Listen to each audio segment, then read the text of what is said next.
Welcome back to my English learning class. আজকে আমরা শিখব লিঙ্কিং ভার্ব, যা ইংলিশ গ্রামারের খুব গুরুত্বপূর্ণ টপিক। এক্সাম্পল দিয়ে আমি তোমাদেরকে খুব ভালোভাবে শেখাবো কিভাবে লিঙ্কিং ভার্ব মনে রাখা যায়। So let's started. Star BF London গেল, এই লাইনটি যদি তোমরা মনে রাখো তাহলে আমার মনে হয় লিঙ্কিং ভার্ব খুব সহজে মনে রাখতে পারবা। এসতে হচ্ছে সিম, সাউন্ড, স্টে, স্মেল। টিতে হচ্ছে টেস্ট, টার্ন। এতে অ্যাপিয়ার। আরতে রিমেইন। বিতে বি ভার্ব। প্রেজেন্ট ফর্ম হলে am, is, are past form হলে ওয়াজ, ওয়ার এবং বিকাম। এফতে ফিল, এলতে লুক এবং জিতে গো এবং গ্রো।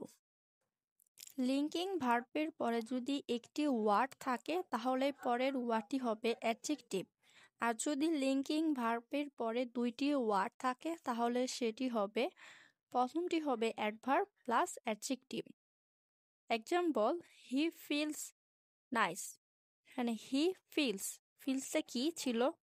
Linking verb. বলে ফিলস এর পরে পেয়েছি নাইস, একটি ওয়ার্ড। এই একটি ওয়ার্ড এটা হচ্ছে অ্যাডজেক্টিভ। এরপর rose smells really sweet. Smells এটা কি লিঙ্কিং ভার্ব। লিঙ্কিং ভার্বের পরে আমরা দুইটি ওয়ার্ড পেয়েছি, একটি হচ্ছে রিয়েলি টু সুইট। রিয়েলি প্রথমটি হচ্ছে অ্যাডভার্ব এবং সুইট এটা হচ্ছে অ্যাডজেক্টিভ।